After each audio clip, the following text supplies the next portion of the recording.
The exam today. Yes.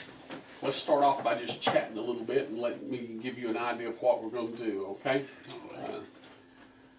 First, it's important that you understand. Just a second.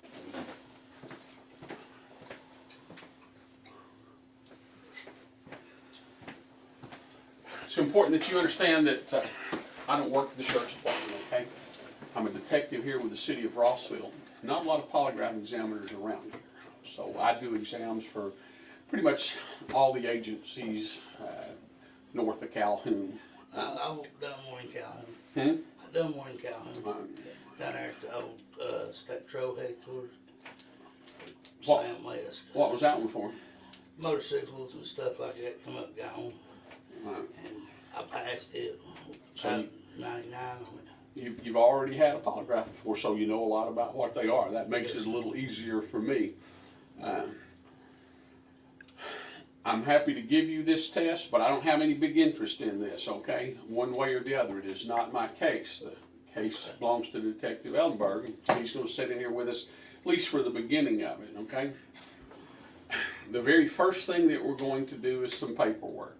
You know that nobody can make you take a polygraph if you've already had one before. I'm sure they talked to you about that then. Yeah, they told me because I missed one question on it. It's because I seen the motorcycles and I didn't, I seen them, so the question was something like, do I know where the motorcycles was or not? And I put, no, I didn't know what it was and I didn't. I seen them in the back of the truck that I didn't realize they was my boss's kid's motorcycle. I mean, I had keys to everything he had. Right. So that's the only question I failed on it. Well, we're going to start off with this one with the same kind of paperwork that you did on the last one. We're going to do a consent form. You've got to agree to take the polygraph. Like I said, nobody can make you take it. Yeah, that's what I called them. I called the lottery this morning, and because I got real upset over the weekend because they were sending me pictures. Who they? Brandy and DJ's mama.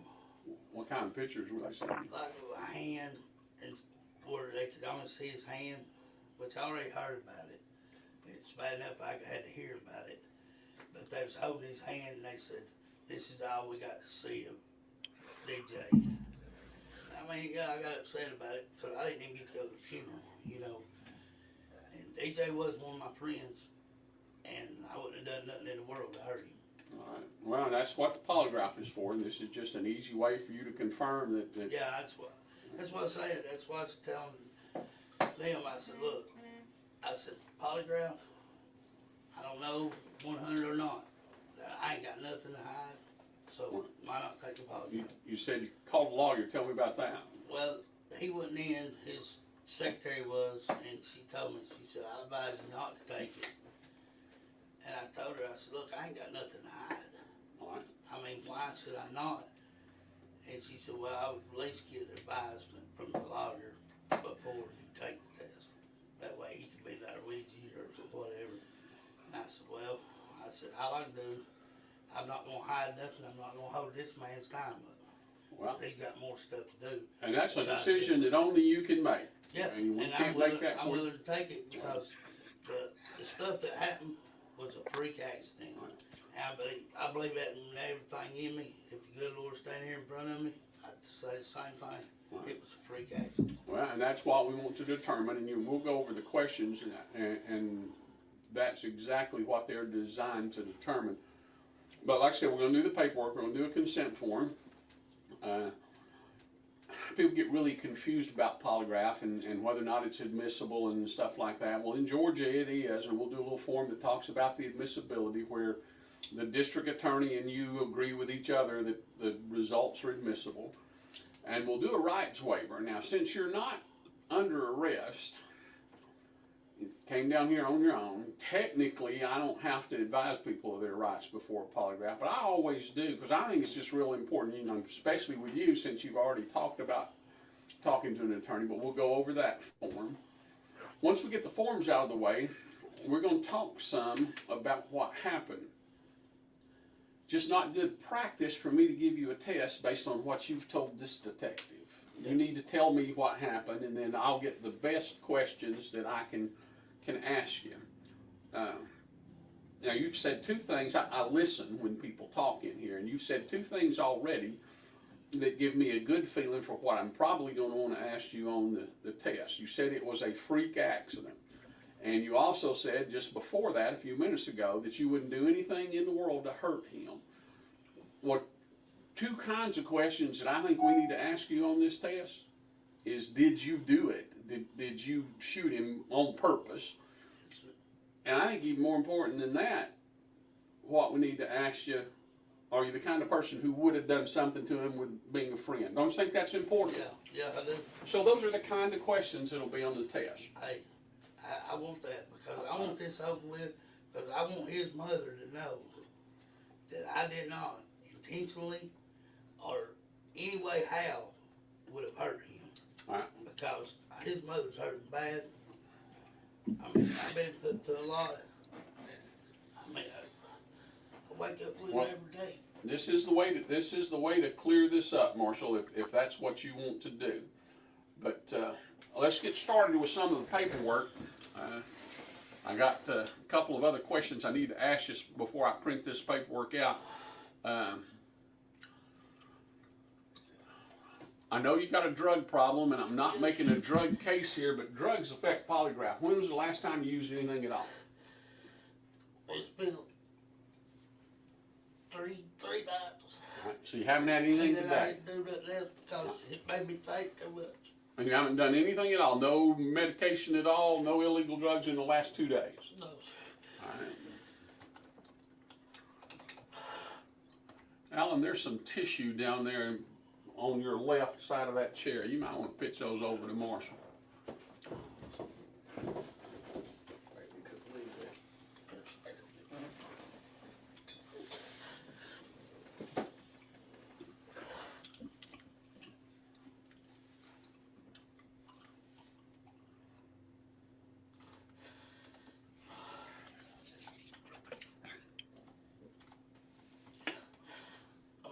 Marshall, how far did you go in school? I graduated Whereabouts? Northwest High School.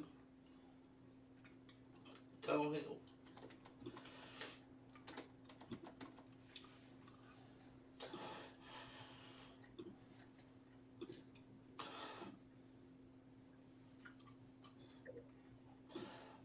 Yeah, if I did anything I could do it, I would do it. I love to trade places with you.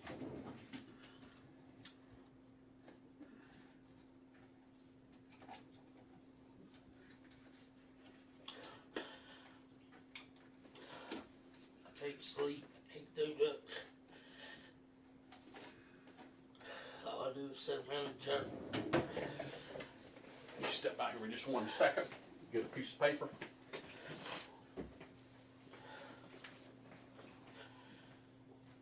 If I was gonna do anything like that, take a man's life, I would have shot that man so he could wreck my daughter.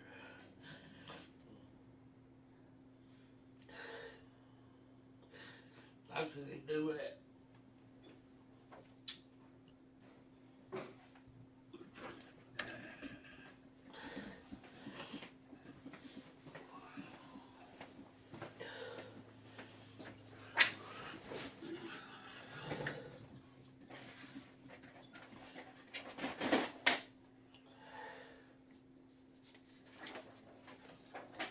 People don't understand. I didn't used to understand this.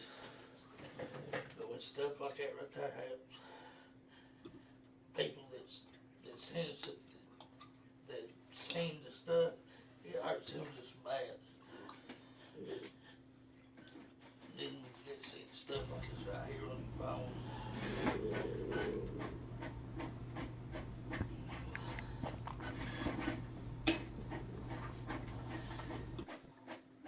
See, that's what I get to see.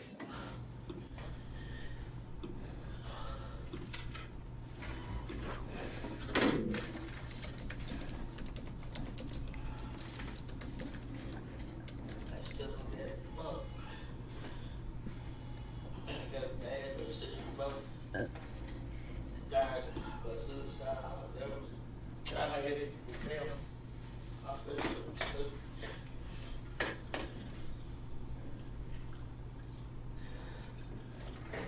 Alright, Marshall, this is a consent form that I was talking about. I'm gonna go over it with you. I know you can read, but I'm gonna talk to you about it. I do this the same way every time, okay? I can't read very good because I was a special ed. Well, I'll go over this with you. You ask me questions if there's anything you don't understand. This is the same consent form that I use for everybody who takes polygraph, okay? And this says that you're consenting to take this polygraph exam and you understand that you have the right to terminate your exam or to ask it to be stopped at any time. Now, that just means that if we start, we don't have to keep going. Whenever you don't want to do this anymore, you say, "Dave, I'm not going to do this," and we quit, okay? I mean, we can't be any fairer than that. You further consent to the placement of polygraph components on your person. I got this stuff over here I got to hook up to you. You've had one before, so I got to be able to do that. You certify that, to the best of your knowledge, you're in good physical condition, not aware of any problems that you have that would be aggravated or made worse by taking the test. Don't have any big heart conditions or anything like that. All right.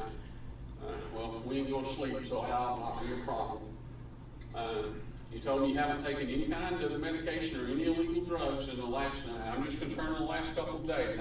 I know about some about your drug history, okay? That's not what this is about. I'm not asking you questions on this test about drugs, but you haven't taken anything, right? All right. You understand that the polygraph is going to be conducted by me. This is my name and my address and stuff. And you agree that I can release the information about this polygraph to Detective Ellenberg. If I mute that, do you hear me, Jay?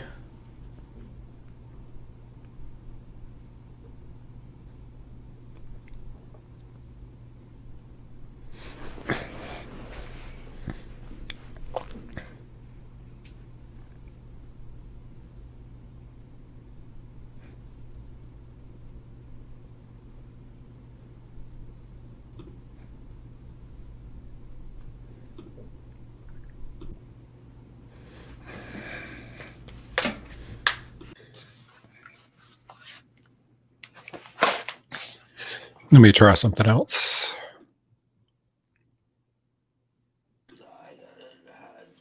This man's been good. I mean, he drink. Well, you know, He's done his job. we are just here to find out what happened, find out the truth. That's it, exactly. That's all I want.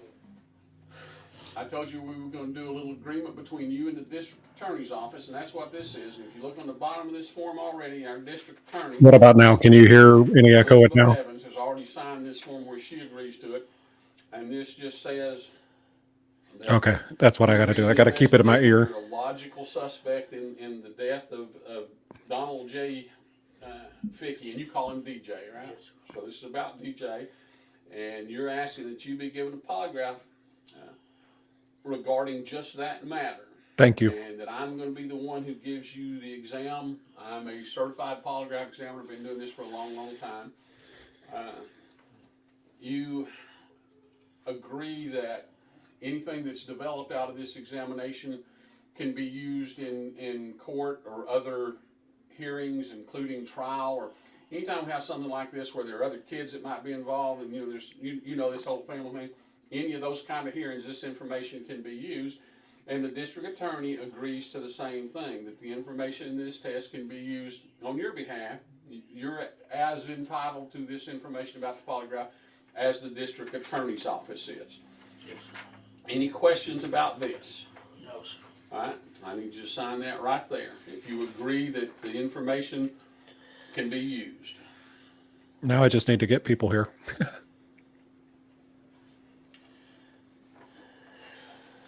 Just hang on to that. We got one more form that you need to sign. I talked to you about your rights. Yes, sir. Now this form kind of incorporates some of the information over those two forms that we've already done, but it's for a different reason. And this is to make sure that you understand your rights. Like I told you, I don't have to do this, but if I'm going to ask people really serious questions, I just think it's important that they understand what their rights are, okay? And I've got all your personal information up here, and again, what we're talking about is DJ's death. And it says that before I talk to you about this, I told you what it's a your legal process. rights are. And the very first one is, you don't have to talk to me about this. You don't have to say anything at all. Now the problem is, if we don't talk, there's no way I can give you a polygraph. But that's okay, because I already told you in the consent form, you don't have to take the polygraph. You know that anything you say can be used in court, and that's on that other form. But this is for whatever court that we have. So you know we're not going to keep this a secret, and I think it's important you understand that. I don't want it to have a secret. I want everybody to know that. Because I ain't do nothing. It says that you have the right to talk to an attorney, and in fact, have one with you while we're talking about this. Not for the polygraph, just while we're talking about it. Now, you said you've already talked to an attorney's office, and you certainly have that right, and you never give up that right, okay? You can always have an attorney present anytime you decide you want one.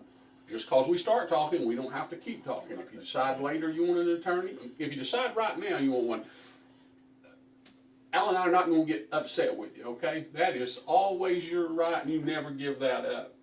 But I can't afford one. Well, and that's the very next one. If you can't afford one and you decide that you want one, whether that be now or at any time during this process, all you have to do is say the word, and we'll make some arrangements to get the courts to assist you with getting counsel.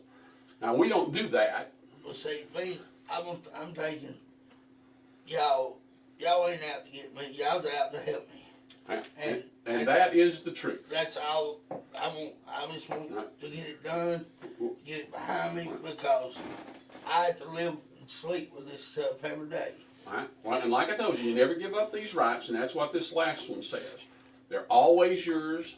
As we progress through this thing, if you decide that you just want to stop talking, or that you have any other issues you want to address, you just tell me and we'll do it, okay? You understand each of those that we talked about.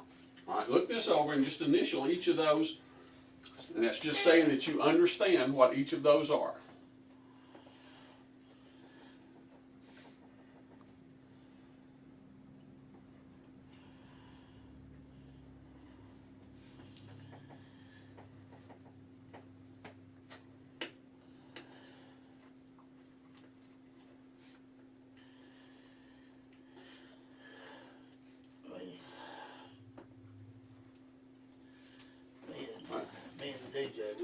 Now, if you're willing to talk to me about this without having an attorney here, and I say that because you've already said you call somebody, if you're willing to talk with me about it right now, I need you to sign that right there on the bottom for me, right there where it says signature. Yeah, because I don't family. Because everybody keeps telling me, man, this is serious. I was like, dude, it may be serious, but the only one that each got anything out of it was DJ. Well, and he done it. All I done was trying to help him. I was trying to get the gun away from him. Well, it's absolutely serious. Matters don't get much more serious than this. I think you've got a good grasp on that for sure. Yeah, because, I ain't done nothing but try to help. And if I know that I had to get in all this by helping, I would have done the same thing. All right. Let's back way up a bit, and for my benefit, tell me how you know Marshall, or how you know DJ. DJ, I know him through Brandy and family. You know, I worked for old man holler jump. I break down his stuff, copper and stuff like that, because his boys stay locked up all the time. Yeah, I've arrested both of his boys. Yeah, well, they stay in trouble all the time. And I mean, just crazy stuff. Like, then Alan go down the road, he keeps front windshield out of a truck, you know, and me trying to give him a ride over to Scott's, somebody's place where he worked. And he kicks the windshield out. I'm like, daggone, man. I mean, it's crazy to do your daddy stuff this way. And they do him bad, I ain't gonna lie, but one thing led to another. I finally made it home and told him, I said, I didn't get hurt. You know, he was swinging around the knife. Well, how is DJ related to the old man? I mean, Well, the old man, he thought of the old man as a grandpa. I mean, that's what he told me. He said, old man's like a grandpa to me. And, which, I mean, as you know, I ain't gonna lie to you. I mean, I ain't got nothing to lie about. There's a bunch of drug He addicts lies out about there. everything, and he changes his story The old man can't do every nothing single about it, time. because they all come, and it's like they just lay up on him. Well, me, I work. I make my way. I mean, yeah, I got a personal problem with drugs. I always I could kick, but I can't.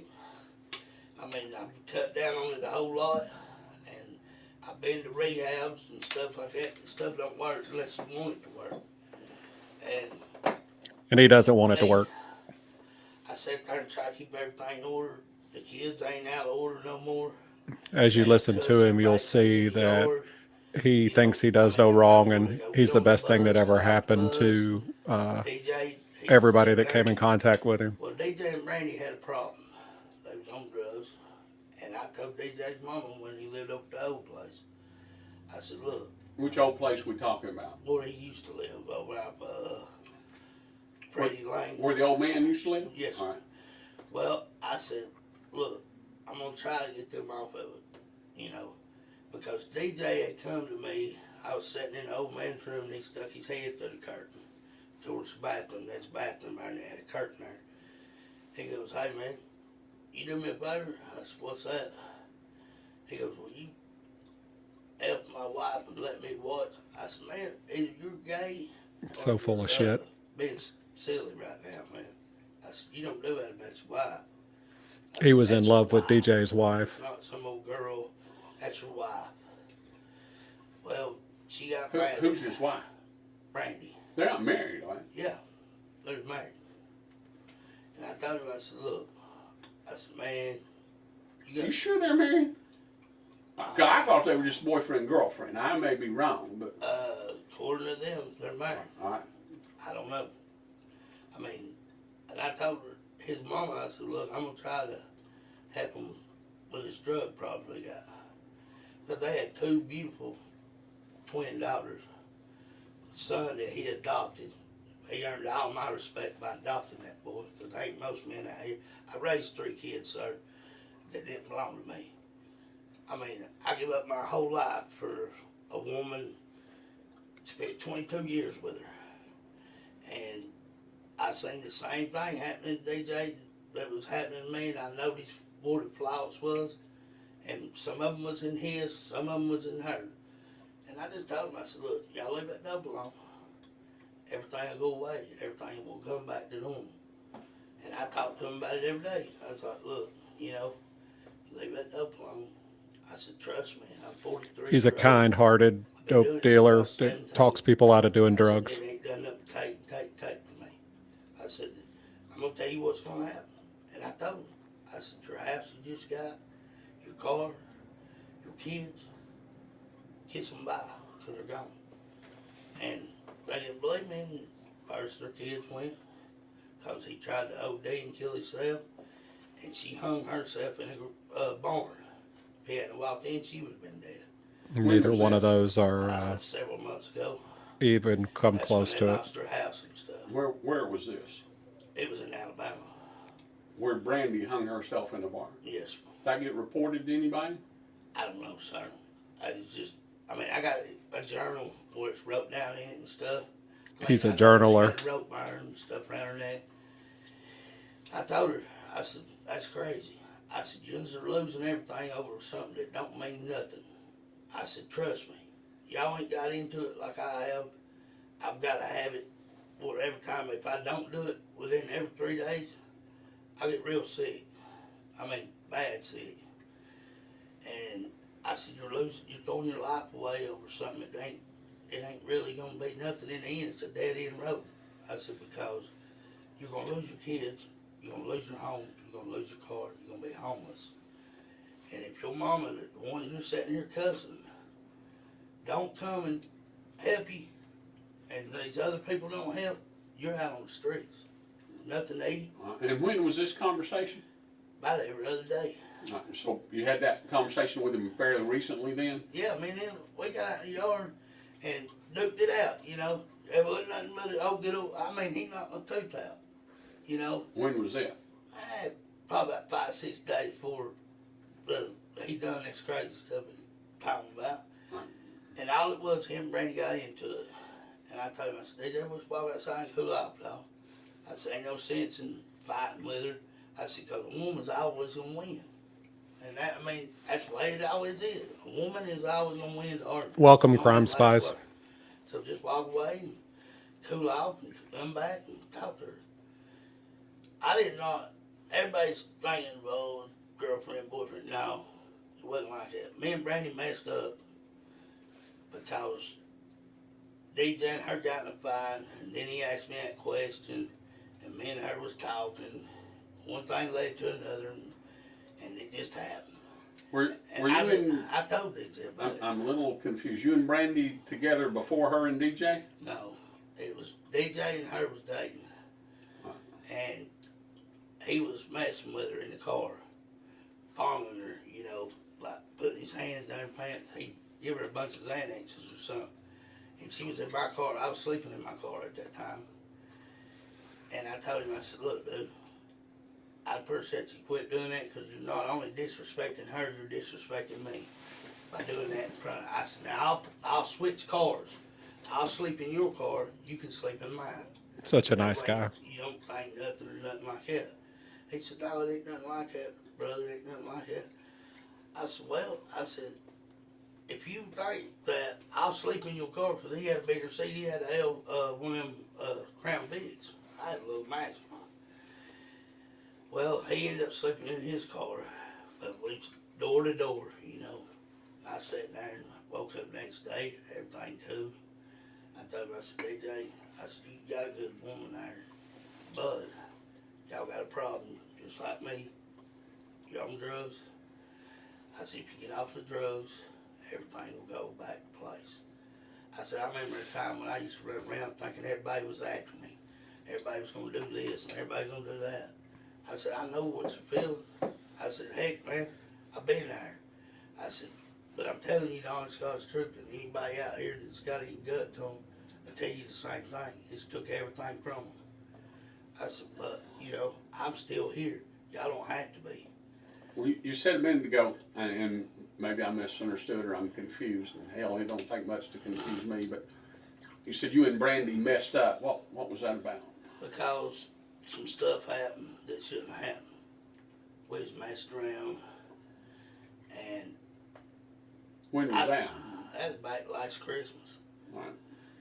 And she ended up going to jail. She spent 4 or 5 months in jail. It was just within a couple of days, it was like a week. You know, he'd run out with somebody, and one thing led to another, and that was it. And she went to jail. I helped her out the whole time she was in jail, taking money, put it on her books, you know. And DJ called me and told me I was going to be a dead man. And, or he's going to break my legs, or something like that. He's going to break my legs or something. They texted on text to the man's phone. Well, I didn't text him, I called him. I said, look, first of all, don't call me a bastard. I got a daddy. He's dead, but I got a dad. I said, you don't like to be called a bastard because your daddy's gone. I said, A little after the first of all the I do year, is help him. 2017. You're running from the law down here. I said, so I'm helping you help her. I don't want Brandy. I said, Robert, you know please. this. I said, I've sat and talked to you time and time and time again about what to do to fix your problem. And I've told you straight up, honest God's answer, and you don't do it. Every time you turn around, you run and go get you some more dope.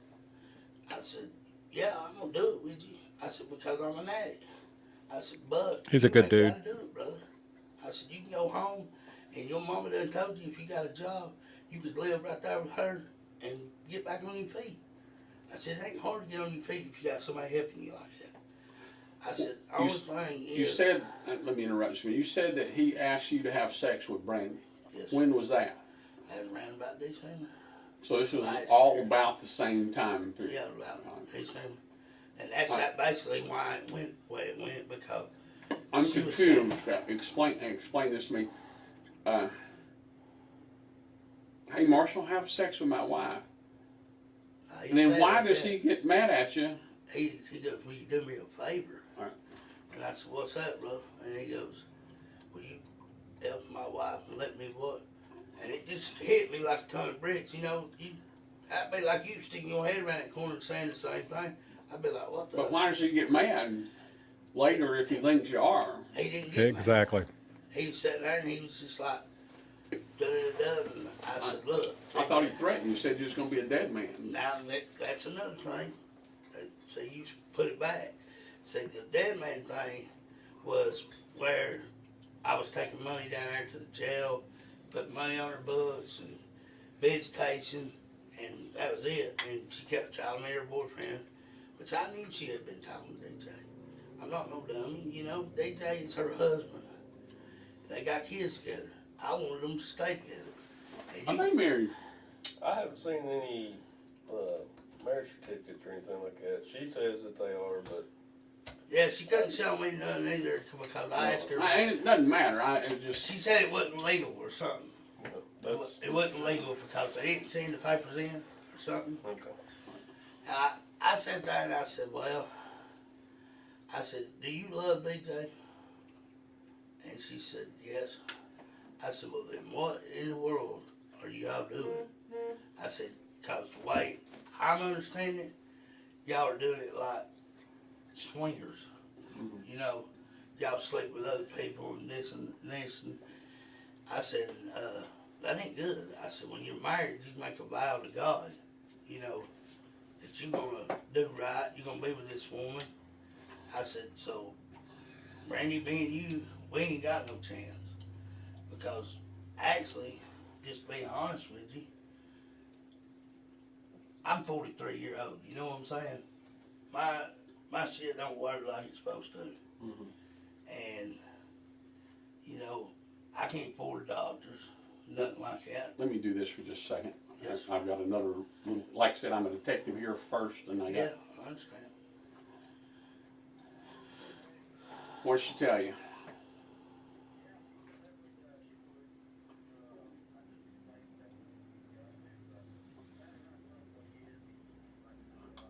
To know if DJ's gonna be you, if he's gonna be on your mind, I need to know if you love him. And she said, yes, I love him with everything in me. I said, then you need to take your stuff and go home. And you say you told DJ about this. Yeah, DJ knowed it. How did he handle that? He held it just like a man. He said, I understand, Mark. He goes, and I know she's got feelings for you. I said, yeah, but she don't love me like she loves you, DJ. I said, she loves you with all her heart. I'm a love of a friend. You know, there's a difference between a friend love and a husband love. And he goes, yeah, I understand. He goes, but don't ever think she don't care about you. I said, I never said she didn't care about me. You and Brandy ever sexually active together? Yeah, Did DJ know about that? yes, sir. And he told me, he said, I don't blame you. He goes, I mean, pretty much he made a joke out of it. He's like, look at your ugly ass and look at me. I said, well, you ain't much better, you know. Just shooting the shit. I mean, and then when that morning they was arguing, fighting, they slept in my camper. I mean, they slept in there together. If I was going to At the old man's place? Yeah, I got a camper down there that I stayed in during the week when I'm helping him, and then I go home every other weekend to my mom's in Chatsworth. But I sat there and we just shoot the jive and bull crap around. I mean, it was good. I don't understand this. That's why I don't understand what happened. Because she got up that morning, her and him both, I was still asleep. Went up to the old man's, used the bathroom, take a shower, whatever they gotta do. But the time I got up and got up there, the old man told me, he said, they've been into it, arguing and stuff. I said, hell, they've done that all night. I said, that ain't nothing new. What are they fighting about? Just jealousy. It's everything about jealousy. He ran off with a girl in a car. Excuse me. She come and picked him up. Well, Brandy's acting all tough. She's all gangster, whatever you gonna call her. And he left with her. Stayed gone for the whole night. The night before, or how long No, before? 2 nights before that.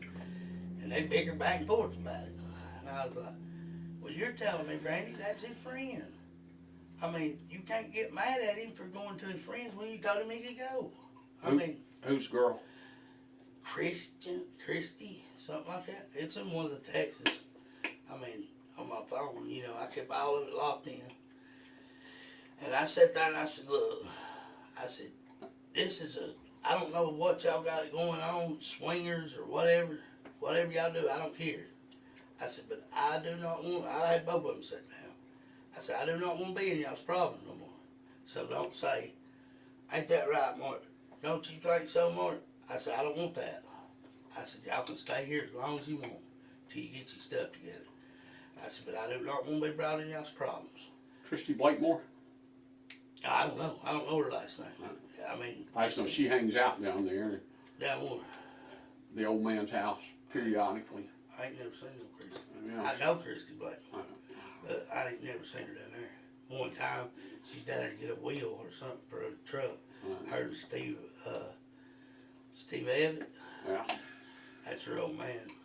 See, because little Steve and all of them kind of looked up to me, you know, and I'd let them mess around. Everybody looks up to him if you haven't noticed it. Like that. But He takes Well, back care of to the day everybody. this happened. They're up at the old man's house, and you go up there. yeah, I walk in, I passed the old man going out the door, and that's when he told me they was in arguing. Well, I went on back to the back. Yes, I'm doing that as well. You know, I keep watching sat it. there. There's 3 people on now, so I'm excited. I said, what the hell's up with the locked doors and shit? I said, hell, I mean, somebody actions or what? And he goes, that's what I'm saying. What's up with the locked doors? What said, locked hell, doors are we talking about? the bedroom door, the bathroom door, the front door. And I'm like, hell, every one of them was locked. And I sat there and I said, well, I said, what's going on? I said, where's Brandy and the rest of them? Oh, they're in the bathroom. They just there. It's possible. Well, you put that iron on your hair, straightening your hair. Well, I said, like, well, y'all hurry up and get that shit done. I said, some people got to use the bathroom. And DJ said, well, There's about 12 people that live in this 2-bedroom trailer, just so you guys know, if y'all haven't kept up with everything so far. you know, I said, I'm telling you. And I turned around and I said, well, I'm going to go in here and lay down in the old man's room. I said, when you get out there, holler at me. So I went in there and laid down. I sat in there and walked out. I was fixing to walk out, but Fat Boy had walked in. And Fat Boy is, Fat Boy's what's his Scott. name? Scott. I don't even know his last name. Yeah. I still don't know his last name. He's staying He down only there knows too? him about a Now, year. every now and then he'll stay, you know, when he don't go back to Saudi, something like that, Saudi days or something. But anyway, I sat there and he's talking to me. I said, man, I said, I'm going to have to take his shotgun down there to the camper. I said, because he's already in there talking about blowing his head off. That was like, yeah. Well, I got to looking. There wasn't even no shells for it or nothing like that. And I was like, well, hell, he can't shoot himself with just a shell, you know. And I went, I heard, rah, rah, rah, rah, rah. So I remember, walked he's out got the and gun went with back. him. And I said, man, I've heard that bull all night. I said, y'all need to just calm down. I said, shit. I said, hell, you already jumped on Francis and everything else.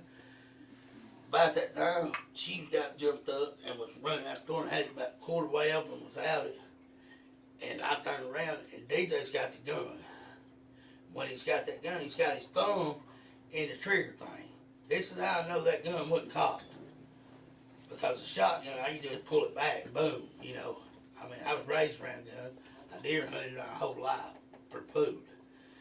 But I yanked his hand out of the thing. The gun didn't go off. I got the gun, and he's got the end of it, and we're pulling back and forth. And I'm like, But yet, this was a please, suicide. just let the fucking gun go, man. I said, you don't need this bullshit. I said, you got 3 kids. I said, if anything, you'd want to live for them kids. And I'm sitting there, I'm yanking, and about that time, I got a hinge shoulder. My arms would go up no higher than that, you know. And she yanked it, and when she did, it got to that hinge. She who? Brandy. When she yanked that arm, the gun went off. And when the gun went off, I'm sitting there looking at DJ in the face saying, come on, man, you don't want this bullshit, man. And when she yanked that arm, it was like, boom. And, man, it's the worst I ever seen in my life. How far away is DJ when this happened? Me and him right there at the chair. We're right, like, me and you know, I'm sitting like this right here, and he's pulling towards him, and I'm pulling away from him. I'm like, give me the damn gun. I got lost here. Let's back up. When do you first see him with the gun? You said a minute ago that you were going to get the gun and take it. I heard her scream. When she screamed, I looked out. When I walked out the door, she just kind of going out the door. And I turned around and looked at it. I was like, what the hell's going on there, you know? And when I spun back around, he had reached down in the chair and pulled the gun out. And that's when I seen the gun. And that's how I knowed he had his thumb in the trigger thing. And this gun ain't about this long. I caught him with it about 5 nights before that. Over at the end of the trailer, there's a big old log. He was sitting right there. I mean, you go out there and look, the grass still beat downward.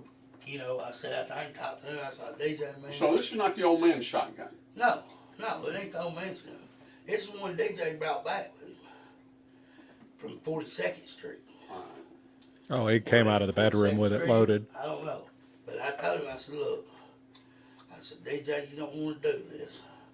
I said, it's crazy. Oh, Jay, if you heard this whole story from the 911, if you listened to it from the 911 call on, you wouldn't believe when they first started out, there was 3 people supposedly at the house. It was him, Brandy, who's DJ's wife, and DJ.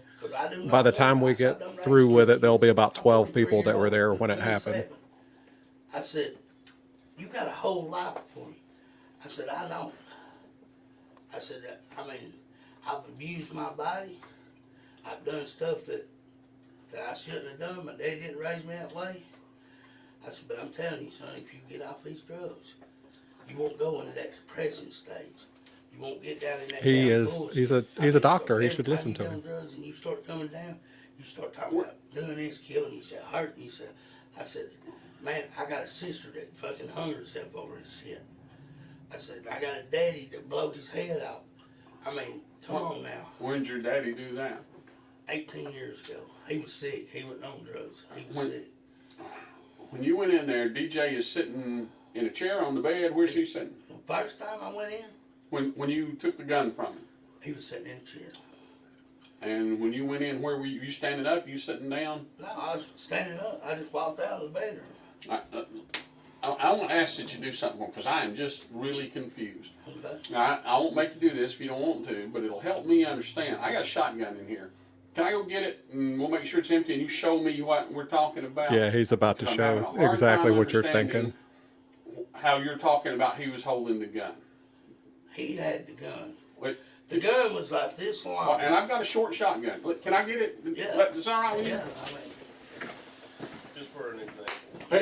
It's a different kind of gun, I'm sure, but but as far as hurting him, I would never hurt him. I wouldn't wish death on nobody. Now, I ain't make to hear it. I said to myself, I would never touch another one of them. it's empty. And it's on safe to boot. Now, you're going to have to walk me through this because I am just confused. He's talking about a big chair. A Right. big chair. 2 people. Me and you probably both sat in it. show me how he was holding the gun. You direct me how Well, you said. when I first seen the gun was down in the chair arm. Right. Way down in, you know, it's got a big pillow over it. He come up out of it like this. By the time I seen him, he had the gun like this right here, and he had his thumb just like that. All right. And he was trying to put it right here under his chin. Like this. Yeah, but the barrel longer. The barrel on his yeah. is longer. No, on yours, because his was like at the chair arm right here. All right. And I was like, DJ, man. I said, what the fuck, man? And when I got a hold of the gun, I grabbed the gun like this, and I'm pulling, and he's trying to put it back to his face like that, and I'm pulling away. And when I was sitting there, I turned around like this, and I got it away from his face. You know, got the gun away from him, trying to keep the barrel out from his face in case it did go off. Because at the time, I didn't know if the trigger was pulled back or the hammer. Well, when I yanked the gun like that, the gun, I had the barrel pointing towards the wall. When I yanked it like that, it come loose from his hand. I kept my hand over the All right. trigger. So pull and like it did. Yeah, It came loose. like that. So now. And I got my hand over this. All right. I'm sitting there, and he's pulling the gun, trying to put it back. Both hands, one hand, two hands. No, he had both his hands. So he's got pulling the both gun hands back. up here. And no, one of them was down here trying to move my hand. And I'm like, DJ, please, just give me the goddamn gun, man. I said, you don't want to do nothing like you. And about that time, my arm yanked. And it said, boom. And where is Brandy in all this shit? She's the one that yanked my arm. She was So at now the it's door. now it's where Brandy's you know fault. where the quarter door is? Open the quarter way. She was out on the porch. She stepped in, and she's like, Mark, quit, and grabbed my arm, and it said, boom. And I was like, it was like a dream. After that, the shot, I don't even think I even heard the shot. I think what happened was just hit. All right. And I was like, DJ, man. I said, what the fuck, man? And when I got a hold of the gun, I grabbed the gun like this, and I'm pulling, and he's trying to Did I put go it too back far? to his face like that, and I'm pulling away. And when I was sitting there, I turned around like this, and I got it away from his face. You know, got the gun away from him, trying to keep the barrel out from his face in case it did go off. Because at the time, I didn't know if the trigger was pulled back or the hammer. Well, when I yanked the gun like that, the gun, I had the barrel pointing towards the wall. When I yanked it like that, it come loose from his hand. I kept my hand over the All right. trigger. So pull and like it did. Yeah, It came loose. like that. So now. And I got my hand over this. All right. I'm sitting there, and he's pulling the gun, trying to put it back. Both hands, one hand, two hands. No, he had both his hands. So he's got pulling both the gun hands back. up here. And no, one of them was down here trying to move my hand. And I'm like, DJ, please, just give me the goddamn gun, man. I said, you don't want to do nothing like you. And about that time, my arm yanked. And it said, Yep. boom. And where is Brandy in all this shit? She's the one that yanked my arm. She was at the door with like, you know what a quarter door is? Open the quarter way. She was out on the porch. She stepped in, and she's like, Mark, quit, and grabbed my arm, and it said, boom. And I was like, Now it was remember like a that dream. he was After standing that, up also. He wasn't sitting down. So all this was supposedly I don't going even on with think I him even standing heard up. the shot. I think what happened was just hit. It was. What'd she say? It was. She said, screamed, "Why? "You Why? shot him." Why did you?" I was like, "Why? What, Brandy? I did not shoot him." I said, and I did not want to tell her, but she pulled my arm. That gun went off. Who else was in the house when all this happened? Bad boy. Where was he? He was at the washing machine. He seen every bit of it. He told me about his wrestling, and I told him, I said, look, I said, I don't want to hear no more of it because I don't think the detectives want us talking like that. He wants to make sure I that said- everything's good. You tell your story, and I'll tell mine. I said, let them do their job because that's what they get paid for. That's what they're professionals at. But I wear an Army Latin bracelet. I took it off today. I don't Convenient. know if it, when I was trying to hang on to the gun to keep him from getting hold of it, if it might have caught the hammer and might have pulled it and then let it go and the gun went off. But I know for a fact, these 5, 10 fingers, whatever you're gonna go, did not pull that hammer back, and neither one of these fingers pulled no trigger. I know for a fact. What I'm curious about, let's see this again. If my thumb is in there And I got, well, and you grab that gun, it's gonna go bang. yeah, if it's back, if the hammer's back. You know, it's a single shot.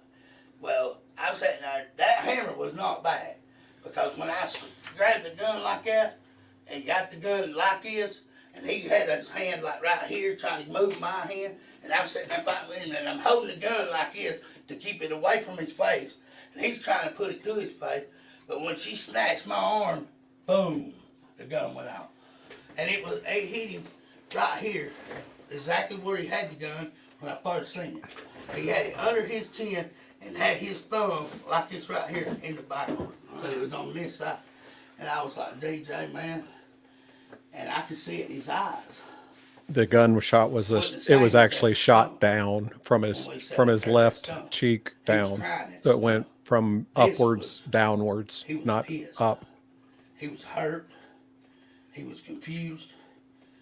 And when I yanked that gun, I seen his thumb come out of that, and it didn't go off. And if it had a went off, I had the barrel over here, way away from his face. Well, I mean, I'd rather have a hole in the ceiling than I would have his face blown off.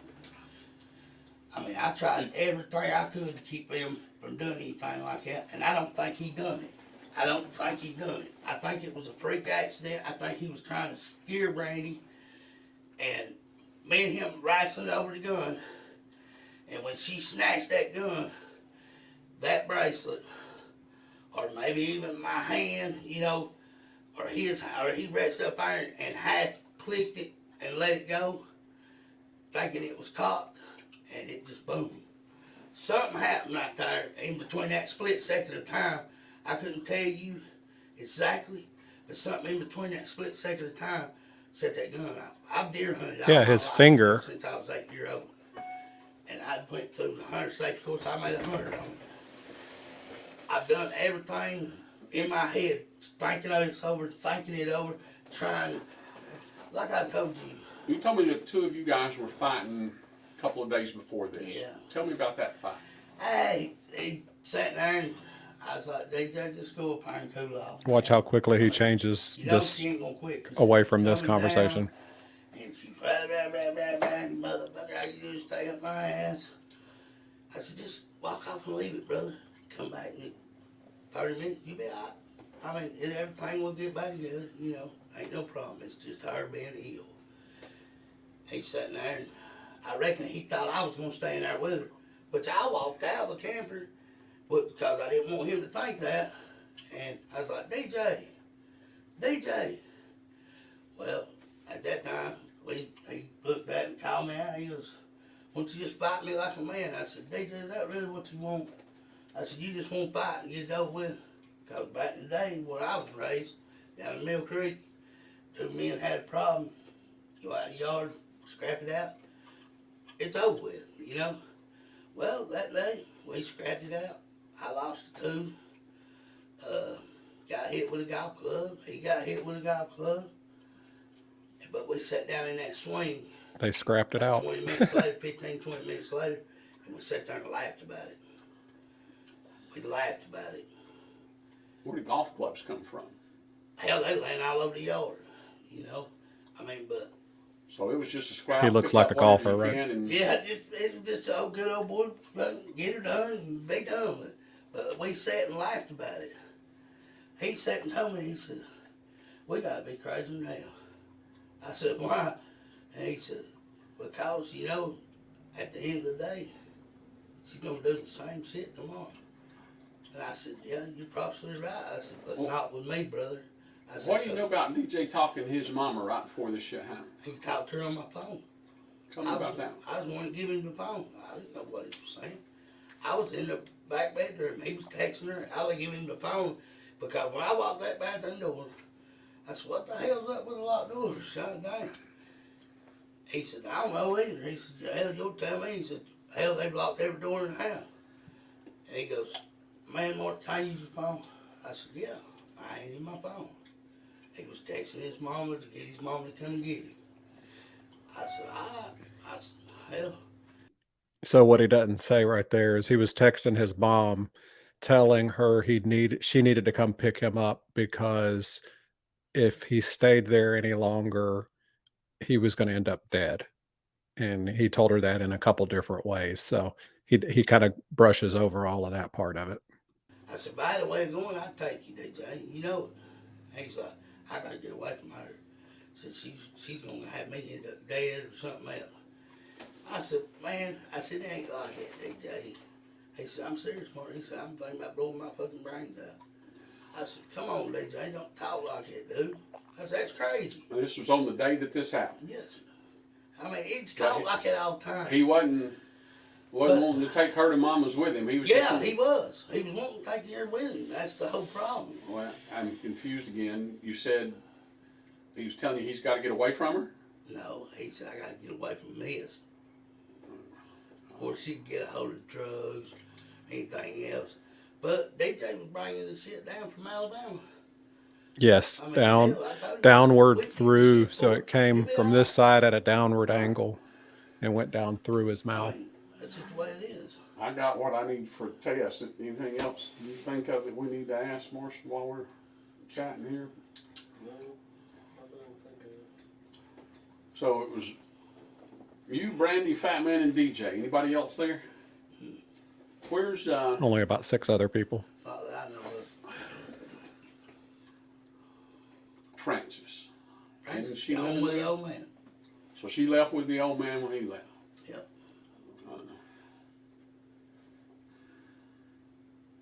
Where'd they go? I don't know.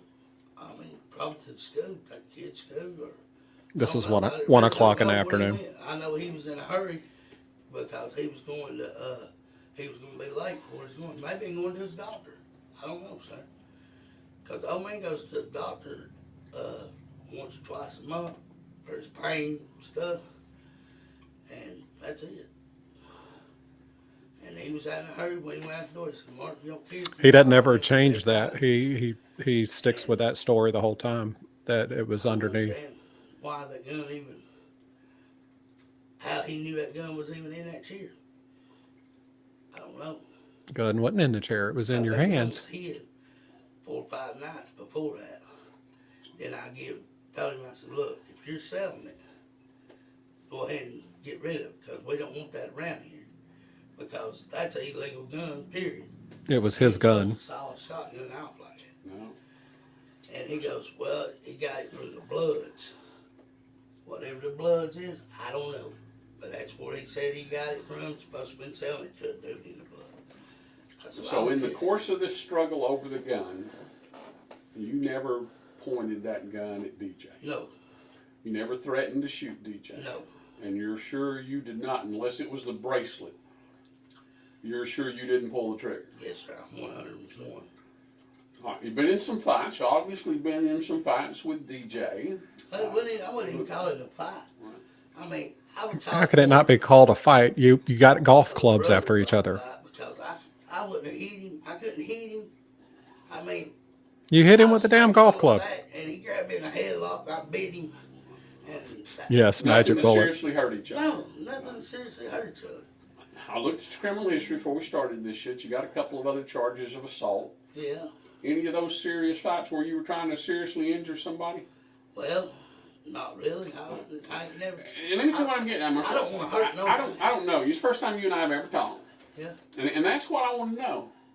Are you the kind of guy who wants to hurt somebody? No, I'm the type of guy I'd rather take the kids and keep people from hurting each other.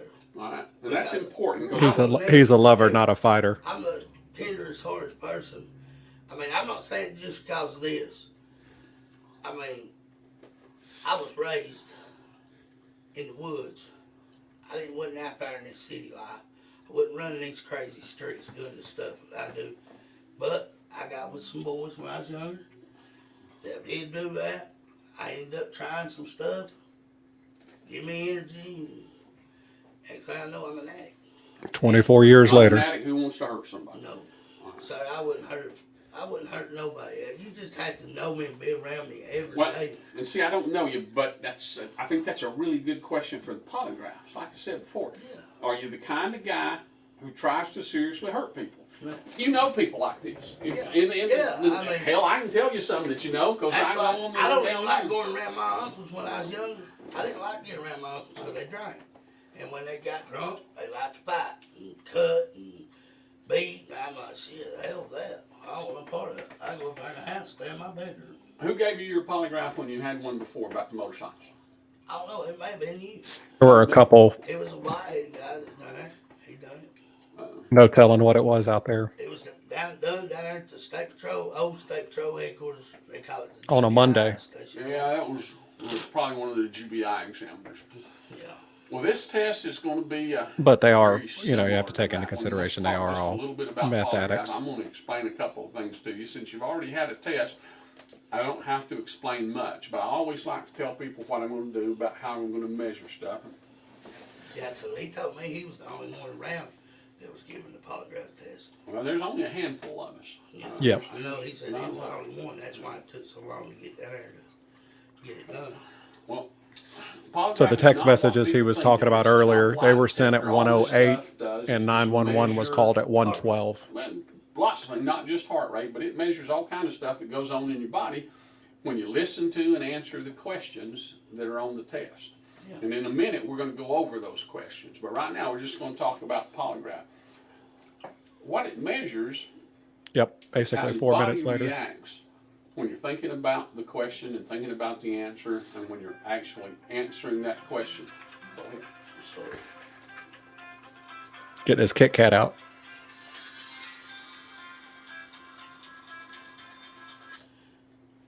Hello? I think you got the wrong number, buddy.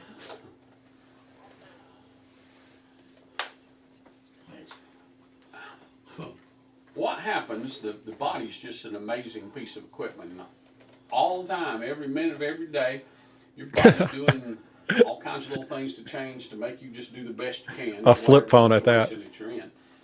I wore my body out. I me and you both.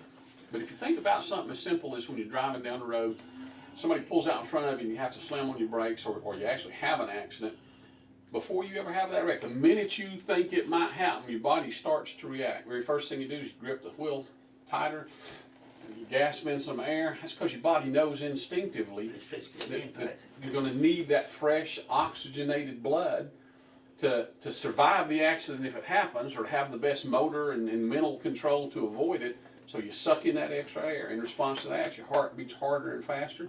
Your hands get a little clammy and wet. The reason that happens, the dry hands don't grip really good. I put just a little moisture on my fingers, helps me grip a whole lot better. Your body's just automatically taking care of you. And it does that in every stressful situation that you're in. Even the fun situations. Talked about riding motorcycles earlier. You get that feeling. If you ever did any hill climbing or any motorcycle racing, you really get that feeling because you're out there on the bike.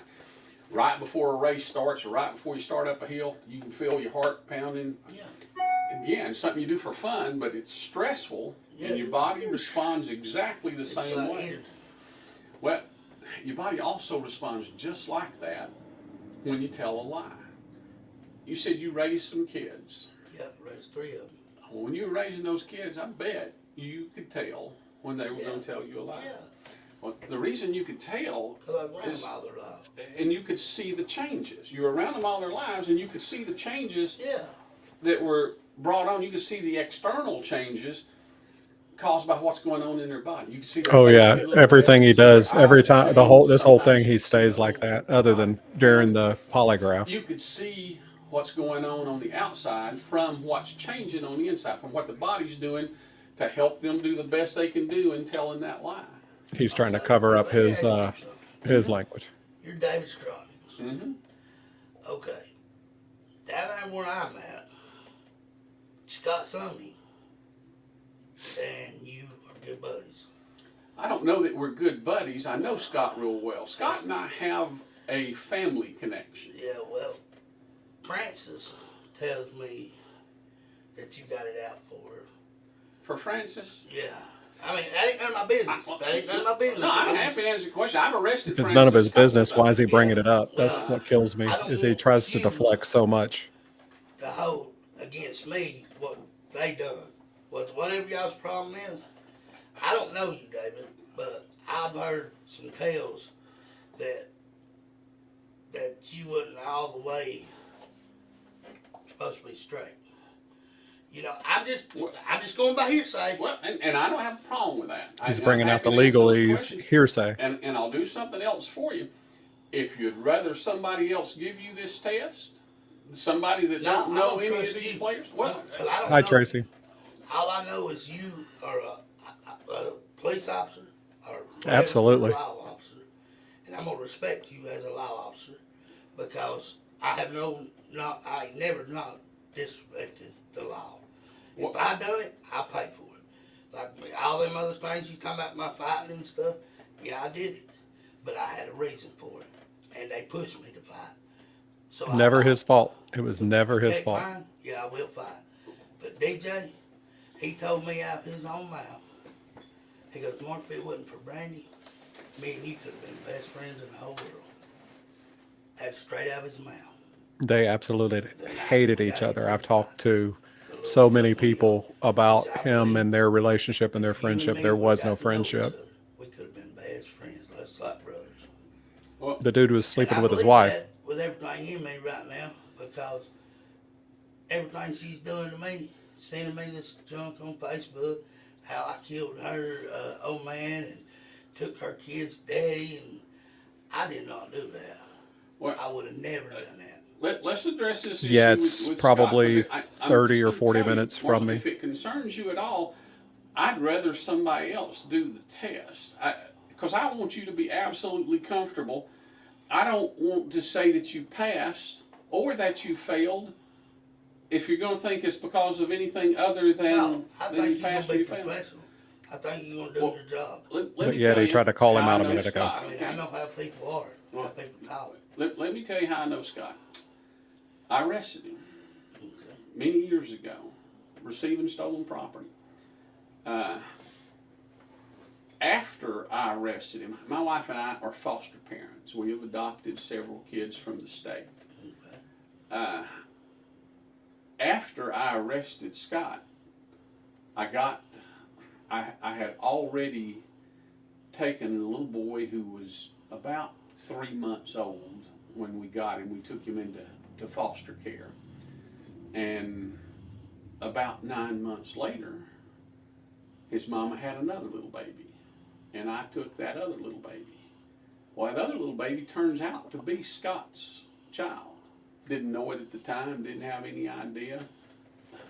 Mama's a crack hoe, had several babies by several different daddies. Yes. Wound up in prison. I love that Probably he know uses what I'm crack talking hoe. about. October When of everything 2016. And it comes out that the baby belongs to Scott. Originally, Scott's the abducted death my certificate child. was I'll ruled a take care of it. suicide If that's because my of child, the I want to do what I'm supposed stupid to do. He got medical the DNA examiner test, for the and GBI. he's got the kid. Well, I got his brother. Different It daddy, was not Scott's changed child. from Scott wanted suicide to somebody else. undetermined in 2018, and, and we've been pushing to get him charged ever I since. had Scott's boy the first 3 years of his life. I brought him home from the hospital when he was born, and we had him till he was almost 3 years old. He still comes to my house every week. They're brothers. They are good friends. That's how I know Scott, and that's all there is to me and Scott. But I know Francis because I have arrested Eddie several times. You got her out of jail or something. I helped Francis out more than once, and I told her, I'll do this. You go back to dope, I'm throwing your ass back to the wolves. I ain't gonna help you but one time. And I'm thinking I probably helped Francis because Scott asked me to, but Francis has got a bad drug problem. Yes, she does. She's gonna be back in prison again before long. She is destined to spend her life in prison. Yes, sir. But Alan and I both don't have a problem in the world. It is nothing but a phone call for me to get somebody else to do this test. Well, no, it ain't that. I just wanted to see where you stood on that because I don't like to be jammed up, You know, like Mhm. you holding something against me, something. I'm a whole different person. If you go over there at the old man's way it used to be, and the way it is now, it's two different stories. Them kids, when somebody gets out of the car, they don't cuss you. They ask if they want something. They don't tell you do it. They ask. Well, Because I've been working with them kids, and I've been working with a few more things over there. Best dude ever. Trying to help out. Such a good And guy. I'm not there to hurt nobody. I got addiction, and I hate it more than anything in the world. well, I have never been over here. That's a beautiful place. Well, I can tell you that the last two places the old man lived ain't been a fit place for kids to live. That's exactly Okay. right. Exactly right. Well, see, over there, it is because I changed it. I went in and told the old man said, I'll back you 100 if you can fix it. I went in and told him, I said, look, you, and you, what you fighting? Because you gonna fight, leave. Because these kids ain't gonna watch this. Because that's where they get their dirty mouth. It's from y'all fighting. Calling each But other yet they'll sluts. sit around and do drugs So I around hear them. that shit. And I went right in there to Charles, little Charles, told him, I said, look, if you and Francis can't get along, then you gotta go. I mean, that's just the way it is, son. I mean, your daddy's giving you a place to live. He's raised your kid. I mean, what more can he do for you? And Frances does not have her kids back. I said, and Francis, I mean, I know that's what I done. I said, you ain't even tried to get yours. You ain't even tried to get in contact with him. I said, Eddie gets out of jail, you're calling Eddie. You know, now she's calling Eddie, trying to get Eddie back. Eddie don't want nothing to do with her. That's their problems, not mine. But I am not. No murder. I would not hurt nobody. I want to help. I do not want to hurt. Because the simple fact is, there's a lot of people out there that really their eyes ain't open to what they're going in. When you get into that door, you're going into the devil's den. And that's all I got to say about that, and that's the true statement. It's took everything from me. Now, I'm trying to control it. I've cut down. I've got it to where I don't shake as much. I don't get as sick as much. And if I can get into another place when I get done with this, I'll be clean of it. I mean, I'm not no bad guy. I was raised in church. I believe in God. God, well, like I told them, I said, I ain't done nothing wrong. Why shouldn't I go down there and take this polygraph? Because everybody's like, you don't got to go take it. You ain't got to do this. I know I don't. But this man's busting his tail. About time to bring up a lawyer again. To prove to his mama, look, either he did or he didn't. That's all he wants to do is make his mama, feel comfortable. Yes, Me, the place I where they want the same lived, thing for his there were probably, I wanted I to. think when I was researching all of this, there was probably I don't care what 35 she arrests talked to me. prior I to mean, this she talked to me nice. incident that She happened, hugged and me. probably about that many Now I after can't it let happened them at that say place. one word. At one point in time, Let's do this. 15 Let's people take a were little arrested break, and on let one me night. make a phone call. And But I want you to give it a test. well, let's take a little break, and let me talk to Alan. And I'd like to give you the test, okay? Yeah. But let's take a break for a minute. I'll put him back out in the lobby for a second, okay? I appreciate it, Marshall. Hey, I appreciate it. It ain't nothing personal. No, there's not a problem. Take I a know break. Alan speaks highly of you. Uh, Alan Long. well, and I've known Alan for tell you that I have not talked to Scott. Test, okay? Yeah. But let's take a break for a minute. I'll put him back out in the lobby for a second, okay? Say, me, him, we didn't like each other. Well, he had a buddy that was my buddy. Well, all suddenly, he likes his buddy better than he likes me because he's put me in a jam.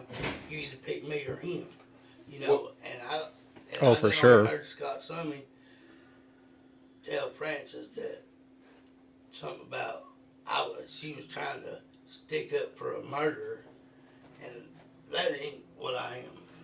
I mean, you go in my records, you go in my stuff, I'll go out in the yard with you, I'll scrap with you, but I will not.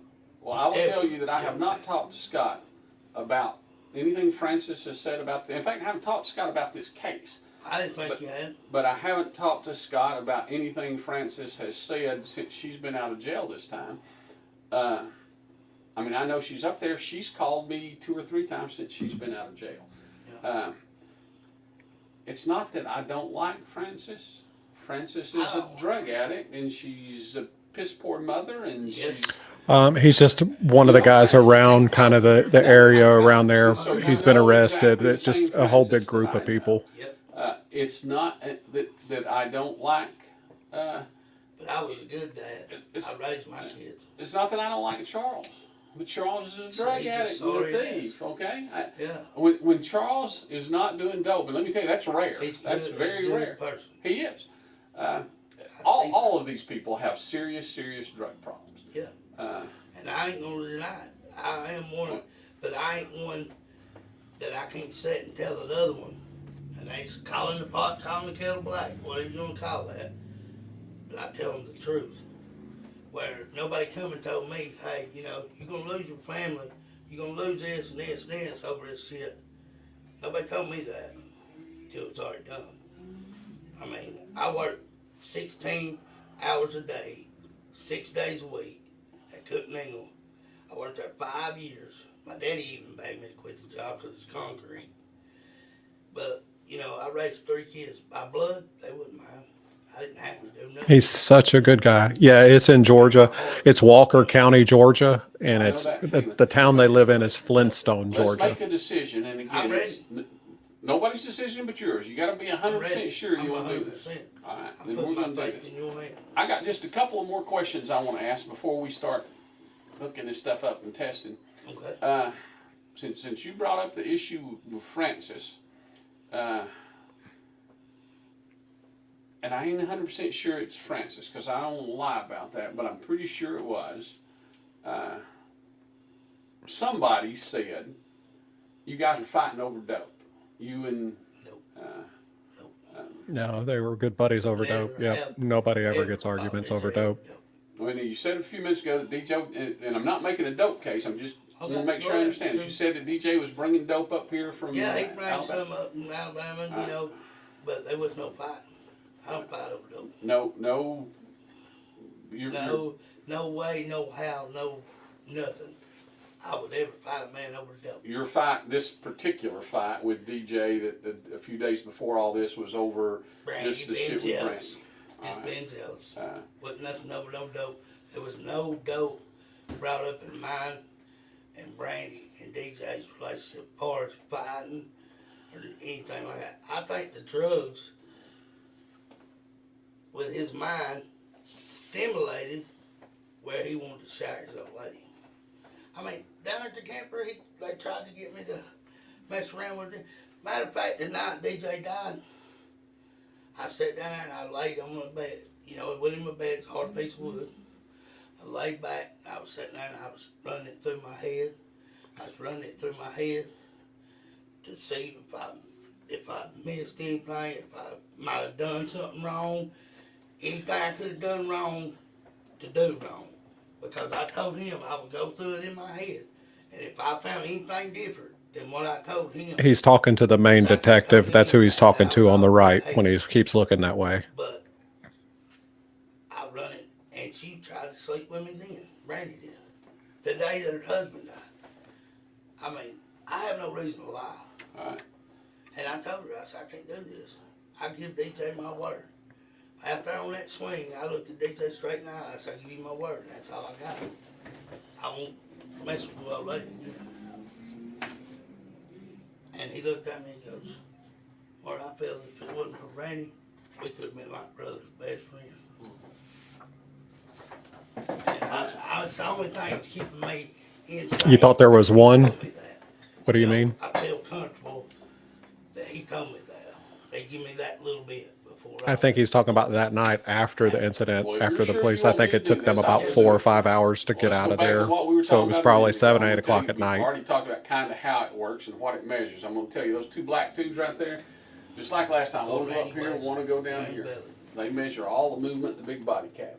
They tell me a lot about your breed. Oh How no, fast you so breed, how deep there, you breed, how long there's you one breathe. detective. His name's Ellenberg. He's kind of over to the right. It's a The guy baseline. that's talking right All now measured from a is just a baseline, but it polygraph tells me a lot examiner. about your breeding. He actually is a Uh, detective in You another ever had county. butterflies real bad? When your stomach rolls? Yeah, when I got in the fight one time, I was a little bit There's scared. actually two people in the room. Didn't know whether I wanted to or not, you Oh, know. man, that's when you get butterflies. That's the movement of a couple of muscles. Your stomach muscle, stomach's just a big muscle, and there's another great big muscle down here, your diaphragm. And Yes.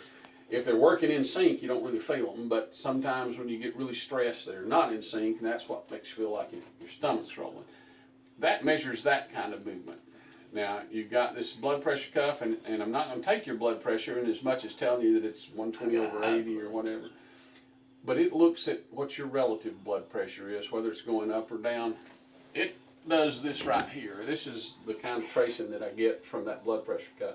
Each of these strokes is a heartbeat, and it tells me how hard your heart's beating, how fast your heart's beating, lots of stuff about your circulatory system, okay? Yeah.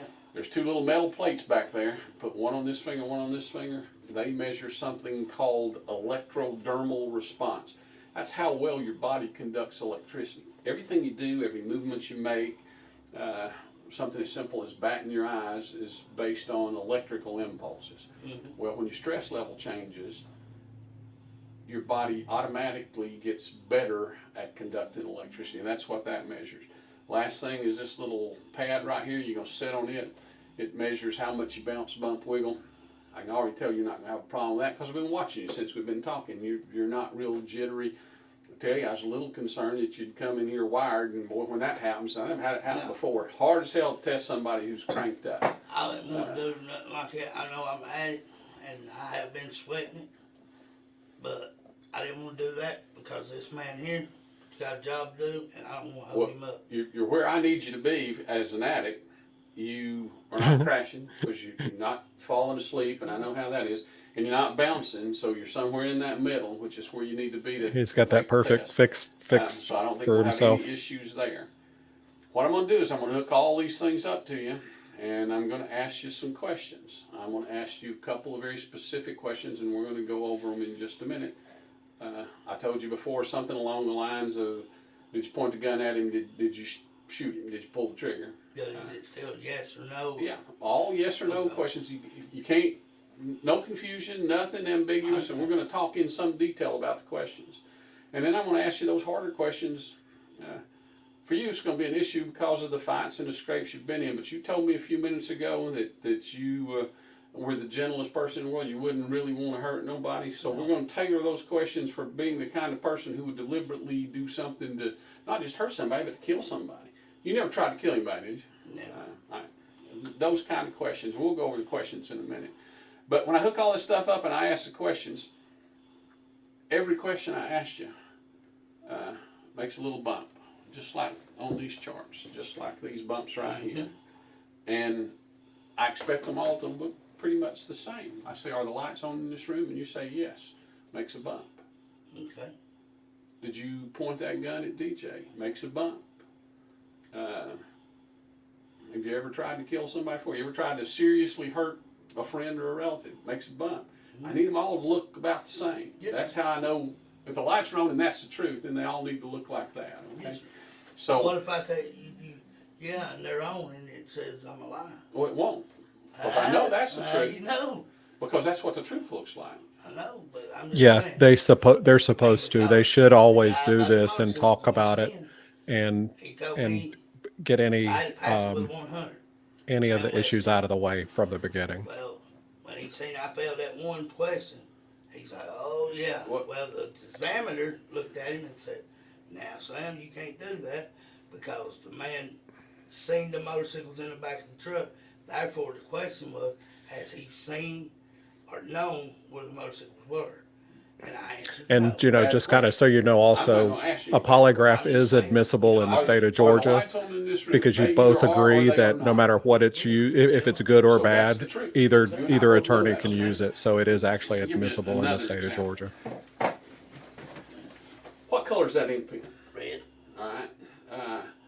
Well, is it red or is it black or is it red and black or do I mean what color does it write? That's a bad question, okay? But if I do this right here and I say, Marshall, what color does that ink pen write? Right. Absolutely positive, that's the truth. Yeah. I have to make sure I word all the questions so that Okay. it's that true. And we'll go over them in that much detail in a couple of minutes. Hi, welcome, I'm Debbie. just telling you, I can't afford a lawyer, and I'm depending on this man I love Jay. to put me to where I need to be. And I told you if you want one, the state will help you get one. Don't say I don't want one because I can't afford one. I don't want a lawyer because I don't need one. I didn't do nothing wrong. He always And comes back to this. That's the right answer. Not that I can't afford one. If you want one, we'll help you get one. Okay? No, I think I don't need nothing. Any questions about how any of this stuff works? No, sir. Let's talk about the questions I want to. Give me just a second. Yes, sir. I'm running a polygraph. What? No. What you got?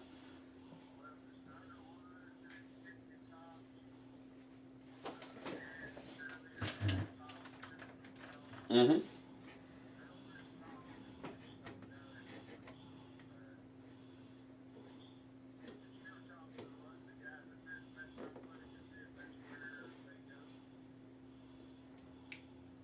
I know that she was. I don't know that she still is, but she used to be.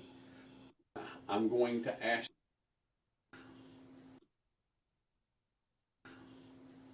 All right. You know what I mean?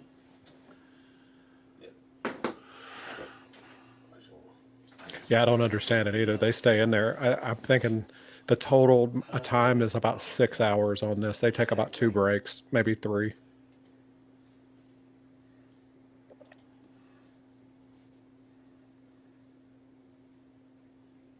I should have went to the army and become an officer myself. Is what I was going to do. All right. I got 2 questions that I know what the answers are. I won't go over these questions, what I think are the easiest to the hardest.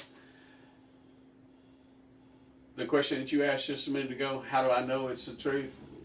So I'm not going to ask bad questions. And the 2 questions that I know are the truth are the lights on in this room, and are you sitting down? Now you're going to be sitting in this chair. I'm going to move this chair over here for you because it's real important that you be still. Easier to be still in that chair, but you'll be sitting down, okay? So those are the 2 questions that I compare everything else to. I'm going to ask you 2 very simple questions that I'm going to explain to Helen back to make sure you and I agree on the meaning of the questions. You told me earlier that you were a hunter. I'm going to ask you if you pointed that gun at DJ. Now, I'm not talking about did it inadvertently wind up in his direction while you guys are tussling with a gun. What does that mean to you, Marshall, when I say did you point that gun at him? That means just point. There you go, just point it. That See you how he aimed did it that? at him, that you Yeah. picked it up, and I'm not going to say aimed because there's a little bit of a difference in pointing and aiming. I want to know what that question means, what it should mean to you, what I mean when I ask it. Did you deliberately and intentionally point that gun at DJ? Nope. All right. Think that's a good question? Yeah. All right. That's I mean, as long as it don't mess up where me and him no. fighting. Well, and I'm me telling you right trying to yank now. it away from him. When I say, did you point it deliberately Okay, and it'd be intentionally? me pointing it. Yep. Yes. Okay. Yes. I understand. If you and I are tussling over it and it winds up over here and it winds back up over here, that ain't me pointing the gun. Yes. But, all right. And that, I'm talking about, did you point Hi, that? And Leanne. Thank you so somebody much. said, and you smack me over here if I'm speaking out of turn or getting this shit wrong. Walked out of the room and pointed the gun at him and shot him. If somebody said that you told him you was going to shoot him, you pointed the gun at him and said, I'll blow your fucking head off. And he did. That didn't happen. Well, and you know how this shit gets squared around. Why But would you if you're friends and you ain't got no yeah, reason? you wouldn't, and that's why I didn't even bring it up now. But that's why it's a good question. Did you Yeah. point it out? I mean, I know It's amazing how he finished that sentence for him. And then I'm going to ask, did you shoot DJ? And by that question, I'm not talking about in an inadvertent, to use your words, freak accident. If it's a freak accident, you didn't shoot him, did you? No. If it's a freak accident, anything could have happened to cause that gun to go off. And using your words again, his hand may have just flipped the hammer, not quite locked it back. And on that particular kind of gun, it's going to go bang. Yeah, or my. Or your bracelet could have caught it. When I say did you shoot him, I'm talking about did you deliberately and intentionally Cock it. pull that trigger? No, sir. All right. I think that clears up that issue. Yes, sir. But I think equally important, maybe even more important, is what we talked about before about whether or not you would do that. Never. You told me before that you didn't try to hurt anybody, not seriously hurt anybody. So I'm going to ask you between the ages of 17 and 40. And the reason I picked those ages is because in the state of Georgia, when you turn 17, you are considered to be an adult and responsible for your actions. Yes, sir. And 40, because that's well before this shit with you and DJ. Between the ages of 17 and 40, did you ever try to cause serious harm or injury to anybody? Hey, Bobby. No. Right. And by serious, you know what I mean. I'm talking about something I where was charged with pulling a knife on a man in Walmart parking lot. They was sitting there smoking crack. And they took me to jail. I spent almost a year in jail. Hi, Kristen. And when I went to court, my lawyer, it was, what do they call it? Acquitted? Is that what it's called? Where they acquit you of all charges? Yeah. Well, that's what happened.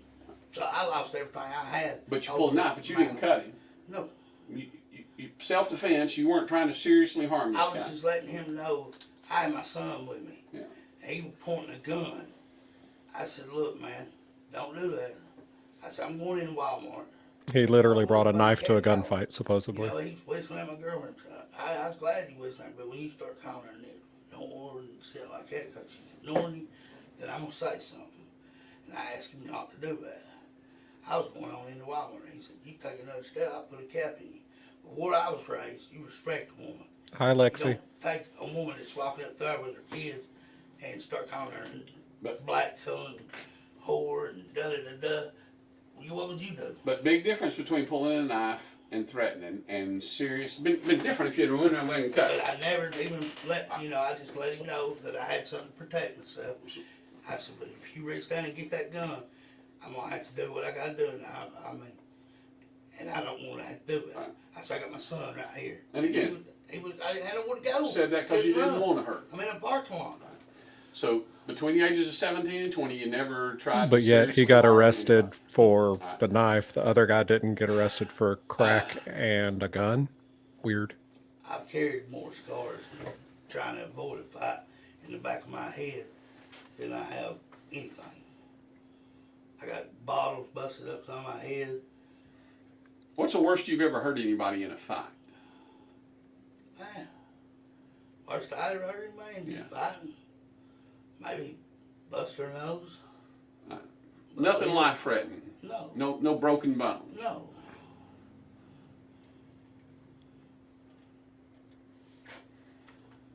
If there's a broken bone, there was something slipped and fell or something like that.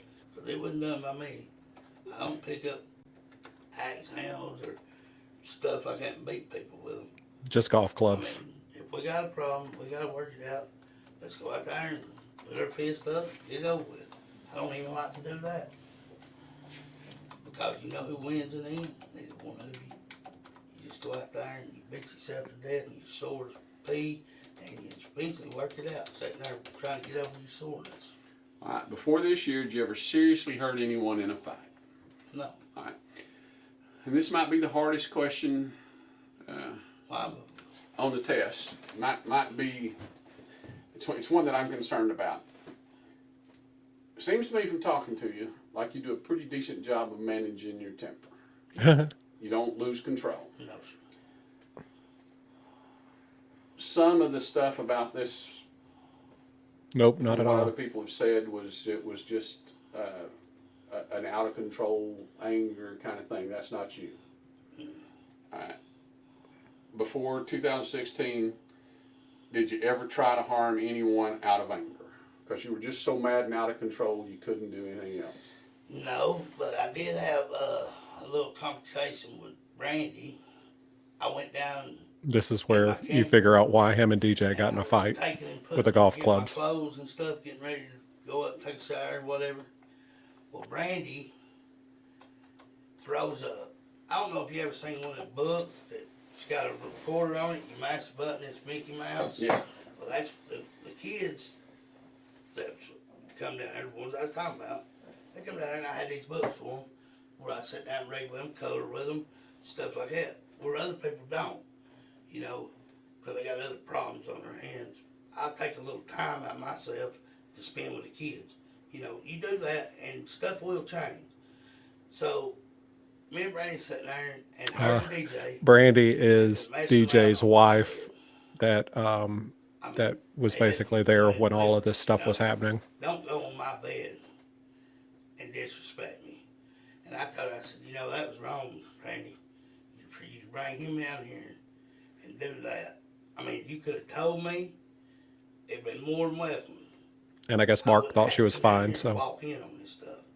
Or the kids will open the door. Anything could have happened. And she thought a button and hit me with it. And I turned around and I said, look, don't put your hands on me no more. I said, I'm sick of it. You see a scar right here on my nose? Mhm. That was over a can. And she took a damn can and hit me in the nose because I proved a point to her. She said, DJ said, she ain't got my back no more. yes, I said, man, she got you back, dude. I said, I promise God she loves you with everything in you. All you got to do is this. yeah, this, Bobby, and that. pretty much. Get off the drugs and your shit be fixed, man. Your little family will go back together. And I had an empty Mountain Dew bottle, 2 liter. And you know, 2 liter bottle. I walked up and just popped you in the head with it. Is it going to hurt you? Seriously? No. I went in and I took that empty Mountain Dew bottle and I beat me in the head with just to show him her reaction. He knew all about it. And she nails me with a can. I said, whoa, stop. DJ stops. And I looked at him, dripping blood off the end of my nose. I said, does that prove to you she's got your back? She didn't try to attack you. She attacked me. I'm supposed to be her boyfriend. All right, DJ, now what do we stand? When she did that, you didn't smack her. No. And that's what I'm talking about right here. No. That's what this question is. Did Now- you ever But listen- try but listen to this part. anyone Now that's what I'm because you getting were at. mad? I'm getting at it. You know, that's the first time. She hit me with a commode seat in the back. That was the first time. Then she hit me with a can. Well, the third time, when she threw that button and hit me in the back of the neck right here, I looked at her and said, do not put your hands on me. Never again. I don't put my hands on you. Do not touch me. I said, just go away. And she come attacking, and I just kind of shut her back on the bed. I was like, get off me. And I was headed out the door, and I had a toolbox, drills, and everything right there on the edge of the bed where I just stacked it up while I was fixing my cabinet, where I put a shelf right here. And she sat there and flopped and beat her head, and she had knocked a dent in her head, free bleeder. Well, I seen blood. I went tripping out. I was like, what the hell is really going on? I said, let me check your head. And she's throwing her hands in there, flopping. You know what a mess. You know how people are when they're coming down. You know, they're flipping this and that, and then she's flopping. She pops the windows out of the camper with her head. I'm like, why in the hell are you doing this? I said, now your head's pouring blood. And I said, DJ, get your fucking ass down here and help me with her. And he wouldn't come down there. I was like, God damn it, DJ. And I went up there, and that's the first time me and him ever had a conflict. I said, man, that's bullshit. Well, he drills me right here in the head, coming up on the steps. No big deal. It's No big bam, deal. bam, I got him down. That's it. Done. Everybody, oh, he had a knife. He had this. No, there wasn't no knife. There wasn't nothing. DJ had a knife. I didn't have no knife. I mean, I'm protecting my pockets right now. I do not carry a knife. But And yet I he sat pulled a down, knife on the guy at Walmart. And I said, DJ, all I wanted you to do was go down there and check on her because she didn't want me to touch her because she beat her head up against the damn boxes and knocked a nick in her head and she's pouring blood. So he goes down and checks her. Comes out, everything's fine. Put a little Band-Aid on it. Well, she's telling everybody, oh, I slapped her and beat her up. And DJ said, man, I know you didn't do it. Well, see, I don't care what everybody else thinks. I care about what. But no, I did not. You know, I ain't got no reason to beat on her. I mean, I carry a scar here. I got it on my back where she threw the thing while I was asleep because she thought I ripped up a note that her daddy wrote her from prison. I was like, I don't know where that note come from. Here It again, was Charles. this question is, I'm talking about losing your temper, and Oh, obviously, I ain't got a temper. All right. I used to have a temper. He don't have I a temper. used to fight in a drop of a hat. But you know what? I had 3 kids to teach me the difference of that. All right. those are the only questions on this test. Yeah, So he does it a one lot, more. Bobby. If I told you those are the questions, lights on, sitting down, did you shoot DJ? Did you point a gun at him? Ever try to seriously hurt anybody? Ever hurt anybody out of anger? If those are the only questions, have you answered them truthfully? Yes. All right, I'm going to ask one more question, and that's what it is. Do you intend to be truthful about this? And the way that question will be worded is regarding your reported involvement in the death of DJ Fickey. Do you intend to answer each question honestly? Yes, sir. All right, you have any problem with any of these? No, sir. Did I explain them so that you understand them all? Yes, sir. You and I share the meaning of these questions. Yes, sir. Were they well explained to him? So, any questions about anything before we start testing? No, sir. All right.